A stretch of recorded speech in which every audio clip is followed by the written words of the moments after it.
Para este bloco, eu tenho aqui comigo, como eu te disse, o Roberto Tardelli, que segue por aqui, a Janaína Pascoal, que se junta a nós nesse momento. Boa tarde, bem-vinda, Janaína. Começo já perguntando para você, Janaína, há elementos concretos que justifiquem o convite a Bolsonaro para depor? Veja, uma CPI, ela tem o papel de apurar. Então, não necessariamente as pessoas que são convidadas ou mesmo convocadas são pessoas investigadas ou potencialmente responsabilizadas. Eu vislumbro elementos, sim, tanto para chamar o ex-presidente Jair Bolsonaro, como para chamar o ex-ministro do Gabinete de Segurança Institucional, o G. Dias, general G. Dias, como vislumbro elementos para chamar o atual ministro da Justiça, Flávio Dino, porque nós precisamos entender quais autoridades eventualmente tiveram um papel de organização, um papel ativo, e quais autoridades tiveram um papel omissivo para a consecução daqueles atos. Então, eu não tenho assim tanta restrição com esses muitos convites, essas muitas até convocações. Penso que quanto mais gente com algum tipo de envolvimento ou com algum poder ali, gente com capacidade de interferir para que aqueles fatos não ocorressem como ocorreram, quanto mais essas pessoas forem ouvidas, melhor para o conhecimento dos fatos e da verdade, que é um desejo de todos nós brasileiros. Muito bem, vou fazer a mesma pergunta para o Tardelli. Há elementos concretos que justifiquem, Tardelli, o convite a Jair Bolsonaro para depor na CPMI? É mais ou menos o que a nossa querida Janaína já disse. Nós estamos diante de uma comissão de investigação. Esses 400 requerimentos, cujo, assim, aparentemente nos assustam, muitos devem ser iguais. Eu acho que muitos desses requerimentos, se a gente for juntar esses requerimentos todos, for depurar, for filtrar, vai chegar a uns 20 requerimentos, 25 no máximo, deve passar disso, certo? Então, o número não deve assustar. Claro que se é para ouvir, todos terão se ouvir, e o presidente Jair Bolsonaro é um dos personagens protagonistas de tudo isso. Quando ele deverá ser ouvido é que é outra questão. Se ele vai ser ouvido no começo, se ele vai ser ouvido mais ao final, se ele vai ser ouvido em que condições, parece que aqui ele está como convidado por enquanto. Certo? Ele não tem, ou seja, como convidado, ele não é suspeito, ele pode até sequer comparecer, certo? É um convite, não é uma notificação. Eu acredito que a CPI começa, certo, a 1.200 por hora. Mas tem muita curva nesse circuito aí. Muita gente vai bater. O que a gente espera é que haja um mínimo de sensatez para que efetivamente aquilo que a CPI se propôs, se cumpra, que é a apuração dos fatos. Vai ser muito difícil, vai ser muito histriônico, vai ser nós vamos ouvir discursos histéricos e coléricos, mas a filtragem final, certo? O azeite final dessa coisa toda deverá resultar num relatório que tem que ser um relatório propositivo. É isso que me preocupa. Muito bem, essas pessoas, Janaína, vou te ouvir agora já na réplica, essas pessoas, elas serão ouvidas, você fala também do G. Dias, do Flávio Dino, e o Tardelli traz o ex-presidente Jair Bolsonaro como um personagem principal, que tem que ser ouvido, mas quando? Como é que seria, na sua cabeça, essa ordem? Até em virtude de algumas CPIs, sobretudo quando acontecem no Congresso Nacional, serem assim muito momentosas, muito teatrais, eu tenho até dado maior importância para os ofícios. Eu vislumbro que, num primeiro momento, os deputados e senadores haveriam de expedir uma série significativa de ofícios para as autoridades que participaram da organização daquele plano de segurança, que participaram das muitas reuniões, para que nós consigamos compreender quais avisos foram dados. Por exemplo, fala-se muito de um relatório da ABIN que teria sido encaminhado para as autoridades estaduais, distritais e federais, relatório este que teria sido ignorado, fala-se de alertas da própria polícia ou das polícias. Esses documentos podem ser alcançados por meio de ofícios. Então, muitas vezes, nós ficamos muito apegados aos depoimentos e os depoimentos é que findam sendo mais teatrais. Então, esses ofícios são fundamentais. Por exemplo, com relação ao ex-ministro Anderson Torres. Até hoje, eu não consegui entender se quando ele viajou para os Estados Unidos, conforme sua alegação, em férias, ele viajou sozinho ou ele viajou acompanhado de esposa e filhos. Pode parecer um detalhe menos importante, mas não é. Porque se ele tinha uma viagem programada com passagens compradas, com pacotes pagos para a família, isso é indício de que era sim uma viagem de férias. Se foi uma viagem que ele fez sozinho, eventualmente para encontrar o ex-presidente, que estava também nos Estados Unidos, pode ser um indício de que, na verdade, foi uma estratégia, dizer que estava em férias para fazer esse encontro, para eventualmente organizar alguma coisa. Mas são perguntas tão básicas, são avaliações tão básicas que eu não consigo compreender se é que não foram feitas, como é que não foram feitas até esse momento. Então, eu dou mais importância para o trabalho documental, porque ele fica mais protegido de manipulações do que os próprios testemunhos. Até porque, e aí eu tenho essa visão, eu sei que nem todo mundo concorda, aquelas pessoas que eventualmente puderem ser alcançadas por investigações penais, processos penais, com fulcro nesses depoimentos, terão o direito de ficar em silêncio. Com relação aos documentos, não. Os documentos, quando chegarem, vão ser apostados. Vocês que são da justiça me deixam bastante confusa, né? Eu já te falei isso aqui, então vou fazer a pergunta agora, é a seguinte: por que o Anderson Torres, se ele foi sozinho, é um indício de que ele poderia estar... E por que ele não poderia ter ido com a família e também ser um indício de que ele... Veja bem, não tem nenhuma ordem do Anderson Torres, pelo menos não se localizou, dizendo, olha, invadam, olha, fiquem no QG. Não tem. Se está construindo uma base de imputação por omissão. Então, ele deveria ter tomado providências que não tomou. Só que ele saiu mesmo em férias. Oficialmente, ele saiu em férias. Na verdade, não, né, Janaína? As férias dele começavam no dia seguinte, na segunda-feira. Sim, mas era um domingo, né? Era um domingo. Normalmente as pessoas aproveitam para viajar à noite. Não, sim, mas presta atenção. É normal a pessoa começar em férias na segunda-feira e viajar no domingo à noite. Então, qual é o argumento que está sendo construído? De que essa viagem de férias foi uma artimanha criada para ele estar afastado, para as coisas ficarem desorganizadas e que ele teria, inclusive, ido encontrar o ex-presidente nos Estados Unidos. Bom, nós temos que entender quando essas férias foram programadas, quando esse pacote foi pago, se ele estava acompanhado da família, porque se nós temos que ser rigorosos ao atribuir responsabilidade a alguém por ação, quando o comportamento é ativo, nós temos que ser ainda mais rigorosos ao atribuir uma responsabilidade criminal a quem quer que seja, não importa se é a esquerda, a direita, por omissão. Se o comportamento foi omissivo, porque a omissão, a responsabilidade por omissão, ela é sempre uma construção. É diferente, o cidadão deu um tiro, vamos fazer a perícia, vamos verificar se a bala saiu da arma dele, entendeu? Se tem alguém que viu ele dar o tiro, é ação. Agora, olha, ele deixou de evitar que outro desse o tiro. É diferente, tem que ter mais rigor. E eu não vejo essas avaliações, essas investigações básicas acontecerem. Então, eu dou mais valor para esse tipo de apuração do que para os depoimentos em si.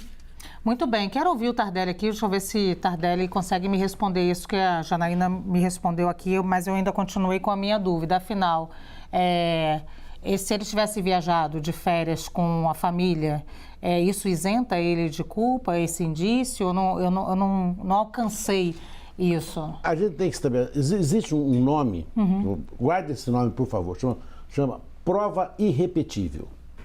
Vou anotar. É aquela prova feita, certo, na fase de investigação e que não é sujeita às mudanças que a vida nos traz, assim. São as provas periciais, são as informações técnicas, são os laudos, né? Sim. Que vão construindo e vão afastando ou aproximando os depoimentos da verdade. No júri é muito comum que um laudo cadavérico, que é o nome que se dá na maioria dos estados do Brasil, desminta completamente a prova testemunhal. Não, ele veio para cima de mim, eu não tive outro jeito, eu acabei dando um tiro, ele vai ver o laudo cadavérico, o golpe foi nas costas, certo? Tudo que ele estava dizendo é absolutamente desqualificado. Por quê? Porque esse laudo é uma prova técnica e científica, certo? Sim. Quando a gente pergunta para aquela burocracia operacional do serviço público o que aconteceu, eles vão dando as informações operacionais, né? Que são informações que não estão sujeitas ao depoimento das pessoas. Eu concordo com a Janaína, absolutamente concordo, que são estas provas que vão definir quem vai estar mentindo ou não. Eu acho que o Anderson Torres pode ter muito bem casado uma coisa com a outra. Mas vai depender do que isso vier, olha, quando que ele fez o pedido de férias, certo? Como é que foi, né? O que estava acontecendo? Aí a dona Genoveva lá, que está na burocracia, que ninguém sabe quem é que ela existe, ela é uma funcionária burocrática lá, ela começa a dar informações que são terríveis. Porque ela informa aquilo que ela está vendo no computador dela. Acabou. Né? Estas informações que são que eu chamo que são provas repetidas, tá lá. Olha, isso é. Então, isso já está pronto e está feito. Está pronto e está feito. Então, tudo aquilo que você disse, se casar com o que veio, assim, ótimo. Se não casar, as coisas começam a complicar para o lado dele. Né? Então, houve o relatório da polícia, cadê esse relatório? Ele existe? Existe. Cadê esse relatório? Dá o relatório aqui. Ah, não, não quero saber o que você disse que o relatório diz. Eu quero ler a porcaria do relatório. É isso, entendeu? É papel. É papel. Dá o relatório. É o papel que faz a diferença. Então ele pode dizer o que for. Ele pode dizer que saiu de férias com a família dele. Tanto ele como os que também estão do lado do governo federal podem dizer que não sabiam. Qualquer um, entendeu? Aqui não tem ideologia. É papel. É o papel que vai dizer. Agora eu não entendo por que não pedem os papéis. Eu não entendo. Traz Eu não entendo. Quem está aqui para responder são vocês. Por que não, por que não pedem os papéis? Suponha, por exemplo, olha, existe um relatório da Polícia Federal. Traz o relatório. Não tem relatório. Como? Não deu entrada, nenhum relatório da Polícia. Está aqui, olha, está aqui uma certidão de que não deu entrada nenhum relatório da Polícia Federal. Sim. Bom, então, tudo aquilo é construção retórica. Sim. Olha, o relatório da Polícia Federal é esse aqui. Bom, então, a partir desse relatório, as coisas começam a acontecer. Sim. O que não dá é para a gente ficar nessa disputa retórica. É mais ou menos, é como dois torcedores sentados num bar discutindo se foi impedimento ou não. Não vai ter conclusão. Né? Você, para desempatar isso, você precisa ter alguma coisa documental. Olha, está aqui. A prova pericial e tudo que aconteceu tem... Sim. Olha, para deslocar o pessoal da polícia alguém deu a ordem. Isso tudo e as forças públicas de segurança são muito burocráticas. Desculpa te interromper, mas te interrompendo rapidamente. Esse fato de o Anderson Dias ter viajado, as férias dele começavam, na verdade, na segunda, tudo isso aconteceu no domingo. Isso não conta em nenhuma maneira para você? Olha... Janaína, já perguntei. As minhas férias começam na segunda-feira, a coisa aconteceu no domingo, certo? É estranho? É estranho, mas não é algo que você vai dizer o seguinte, só isso explica tudo. Depende dos papéis. Vai depender dos papéis. Né? Já entendi. É o que a gente chama de mero indício de prova, não dá para concluir nada. Eu gosto muito de vocês dois. Olha, eu vou fazer uma pausa rapidinho aqui na nossa discussão para ir a Brasília. O presidente Lula e o presidente da Venezuela, você sabe, Nicolás Maduro, almoçam agora no Palácio do Itamaraty. E Theo Cury acompanha e tem informações ao vivo para a gente. Oi, Theo, boa tarde para você. Oi, Lu, boa tarde para você, uma excelente tarde para quem nos acompanha. Os dois presidentes chegaram há pouco aqui ao Ministério das Relações Exteriores, ao Palácio do Itamaraty, na região central de Brasília, na Esplanada dos Ministérios. Participam de um almoço aqui junto com as duas comitivas, tanto do governo brasileiro quanto do governo venezuelano. Nicolás Maduro foi recebido pelo presidente Lula depois de um encontro, de uma reunião bilateral que eles tiveram no Palácio do Planalto, de onde o presidente Lula despacha todos os dias. Depois houve uma fala à imprensa dos dois representantes dos dois países. Um encontro que acontece em meio a críticas de partidos e políticos de partidos que fazem parte da oposição, que fazem críticas duras ao governo de Nicolás Maduro e chamam o presidente venezuelano de ditador. O presidente Lula recebeu Nicolás Maduro no Palácio do Planalto, diz que é a primeira visita de Nicolás Maduro depois de 8 anos. Houve, de fato, um distanciamento muito grande do Brasil com relação à Venezuela, ainda no governo de Michel Temer e mais acentuado durante a gestão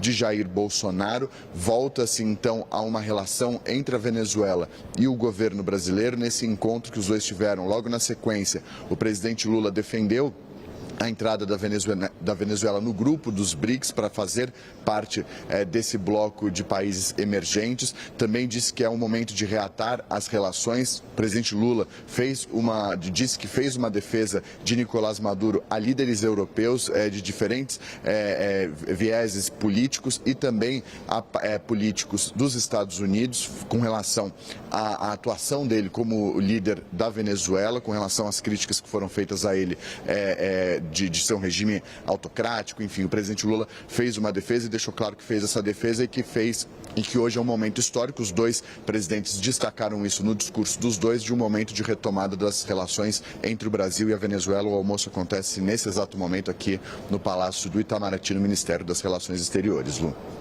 Muito bem, Theo. Qualquer informação na volta você traz aqui pra gente. A gente vai ter que fazer mais um rápido intervalo aqui na Grande Pergunta. E na volta, a pergunta é: a Comissão Mista de Inquérito pode contribuir com as investigações já em curso da Polícia Federal sobre os atos do dia 8 de janeiro? Pois é, o Roberto Tardelli e a Janaína Pascoal respondem na volta.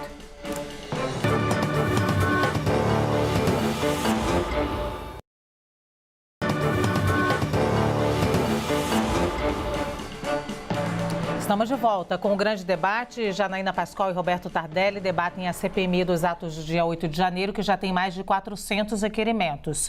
Vou começar com o Tardelli dessa vez. A comissão pode contribuir com as investigações já em curso da Polícia Federal sobre os atos do dia 8 de janeiro, ou uma coisa é uma coisa, outra coisa é outra coisa, Tardelli? Eu acho que uma coisa é uma coisa, outra coisa é outra coisa. As coisas podem ser contra essas coisas e no final das contas a gente pode chegar num impasse muito grande. A Polícia Federal tem atribuições próprias. Contribuir com a investigação é você tentar estabelecer, chegar nas lacunas que a Polícia Federal não consegue chegar e que a CPI, porque tem poderes de requisição, porque tem poderes maiores que a Polícia Federal tem, muitas coisas que a Polícia Federal vai fazer dependem de ordem judicial. Da CPI, não. Então, se houver maturidade, se houver das pessoas a boa vontade de sentarem e dizer: olhe, nós vamos precisar de vocês aqui, vocês podem contar conosco ali, essas duas pernas podem andar e podem andar com muito mais distância, pode chegar muito mais longe do que chegariam sozinhas. Agora, se cada um quiser buscar os holofotes, se cada um quiser disputar o estrelismo, se cada um quiser trazer para si o protagonismo, eu posso imaginar que essas duas forças se colidam a tal ponto que essa investigação acabe se esboroando. É muito complicado isso e nós estamos muito mais diante de um choque de egos e vontades e personalismos, né, que hão de ser superados, terão que ser superados, para que isso possa chegar a algum lugar. Nós não podemos fazer dessa CPMI um ciclo tão grave que nada se apure, porque o que ocorreu no dia 8 de janeiro é histórico e nunca mais pode ocorrer novamente. E quem foi responsabilizado quem fez tem que ser responsabilizado. Agora, é preciso que se apure com correção, é preciso que se apure com profundidade e é preciso que as instituições de Estado, a Polícia Federal, que é uma instituição de Estado, e a CPMI, que é uma instituição do Parlamento, portanto, uma instituição do Estado, comecem aí a andar juntos. Se isso acontecer, será histórico para o Brasil, será maravilhoso. E a minha esperança, eu acordo com esperança, né? Eu sou um otimista assim, irrecuperável. Somos dois. Né? É que isso ocorra. Isso pode ocorrer. Muito bem, Janaína, a comissão pode contribuir com as investigações que já estão em curso da Polícia Federal sobre os atos do dia 8 de janeiro? Entendo que sim, até porque as investigações começam com um olhar mais amplo. Inclusive, os parlamentares estão solicitando ao Supremo Tribunal Federal compartilhamento de provas, que é algo absolutamente lícito dentro das regras. Então, acredito que essa junção de várias autoridades com diversos olhares pode colaborar para o encontro da verdade. E eu queria só fazer uma observação com relação à matéria que passou no bloco anterior, que é o encontro do presidente Lula com o presidente Maduro, e dizer o seguinte, que não são apenas os direitistas que criticam a ditadura venezuelana, não. Recentemente houve um encontro de líderes aqui, de presidentes da América Latina, e o jovem socialista presidente do Chile recomendou que Maduro ficasse de fora do grupo. Talvez por isso o presidente Lula esteja recebendo Maduro antes de receber os demais líderes. O constrangimento não é só para a direita, não. O constrangimento é também para esquerdistas que prezam a democracia. Muita gente acha que é incompatível, mas nós temos que reconhecer, existem líderes esquerdistas que prezam a democracia. E não se pode confundir observar as regras, os ritos de recepção ao chefe de Estado com abraçar a versão da pessoa recepcionada, que é o que está acontecendo no dia de hoje. Então, eu queria só fazer esse reparo, entre aspas, respeitoso, que não é só a direita que critica, não. A Você está reparando, desculpa, Janaína, é porque, caro telespectador, querido telespectador, isso que a gente passa aqui. A gente está falando da CPMI, você está reparando quem? Teve uma fala no meio, não sei quem falou. Nosso debate. Isso, de que a direita está criticando a maneira como o presidente Lula está recebendo o presidente Maduro, os oposicionistas. O constrangimento não é só para a direita, porque existem líderes da esquerda, inclusive líderes que chegarão amanhã de esquerda, que não recomendavam trazer Maduro, não digo para o Brasil é soberano, mas para os blocos na América Latina, justamente para que essa esquerda jovem não seja acusada de ser pró-ditadura. Então, é uma situação bem mais complexa, do que aparenta ser. Muito bem, a gente teve um debate longo aqui sobre a visita de Nicolás Maduro, ou o encontro bilateral de Nicolás Maduro com o Lula, mas o tema que a gente estava falando aqui é a CPMI, Janaína, vou voltar a ele, porque o Tardelli disse que muitas coisas que a PF vai fazer depende de ordem judicial. Sim. E a CPMI não precisa disso, ela pode caminhar talvez muito mais rápido, nesse sentido, mais ágil? Então, pode se houver racionalidade. Se houver essa briga de egos, eles poderiam fazer um acordo, o que é absolutamente dentro da lei. Uma ala quer investigar o comportamento ativo ou omissivo de determinadas autoridades. A outra ala quer investigar o comportamento ativo ou omissivo de outras autoridades. Tem momentos que tem que sentar e dizer o seguinte: vamos investigar todos. Porque é mais fácil de chegar na verdade. Mas vai ser muito longo, vai ser demorado. Ok, mas pelo menos não tem obstrução de lado a lado. Porque, por exemplo, uma ala que quer ouvir o G. Dias, o general G. Dias. Se a outra ala, que é pró-governo, governo atual, começar a obstruir, o lado de cá, de quem quer trazer Anderson Torres e aliados, também vai obstruir. Entendi. O que significa? Vai haver uma gritaria e ninguém vai apurar nada. Então, me parece mais produtivo para a busca da verdade, para o país, que esses parlamentares sentem e façam o seguinte acordo: vamos ouvir todo mundo, entendeu? Independentemente de esquerda ou direita, com rigor. Rigor no sentido não de falta de educação, rigor técnico. Porque com isso a gente chega a algum lugar. Senão vai ficar realmente um picadeiro, um palco, e vai se perder a oportunidade preciosa do parlamento ajudar o Supremo, ajudar a polícia, ajudar o Ministério Público a encontrar a verdade. Muito bem. Tardelli tem 1 minuto e meio para a sua réplica em relação a isso. Não há, assim, a dificuldade toda de uma investigação. É, primeiro, saber o que se está investigando. O que nós vamos investigar? Nós não vamos investigar as imagens que foram feitas, o que aconteceu ali não precisa ser investigado. O que vai ser investigado é aquilo que levou até aquela multidão aos palácios dos 3 poderes da República naquele dia. Quem financiou, por que existiu, qual foi o apoio logístico, quem estimulou, quem deu dinheiro, quem deu guarida, Quem deveria ter feito e que não fez? Quem sabia e fingiu que não sabia? Qual era o objetivo? E, finalmente, quem seria aquele grande beneficiário por aquilo tudo?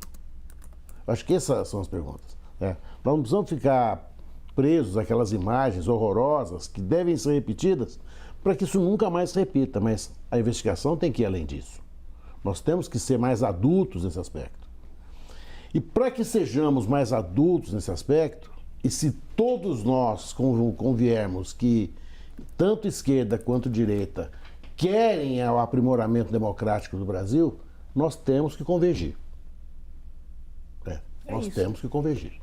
Mas vocês acham, e agora são segundos mesmo, que tem a possibilidade de todo mundo chamar todo mundo e ficar aquela confusão e a gente ficar muito mais retardado que as investigações que ainda dependem de uma ordem judicial? Pode ser você, Janaína. Tem figuras centrais. Por exemplo, eu não consigo conceber fazer essa investigação sem ouvir Anderson Torres. E tem gente dizendo que não precisa. Não consigo conceber sem ouvir G. Dias. Então, assim, são dois lados, mas que são centrais. Então, assim, ou eles percebem que vai precisar chamar todo mundo à responsabilidade, ou esse trabalho vai ser perdido. E é muito dinheiro também, muita expectativa. Muito bem, Tardelli. A frustração vai ser histórica. É só isso que eu vou dizer. Nossa. Essa gente que não permitia a investigação desses fatos nunca mais pode pisar no parlamento. Vão entrar para o livro de história? Vão entrar para o livro de história como aqueles que boicotaram a democracia brasileira, boicotaram a história brasileira. Se alguém havia para fazer o serviço sujo, foi quem impediu que essa CPI chegasse ao seu resultado. Né? Cada um desses uns vão ser seguramente lembrados para a posteridade da pior maneira possível.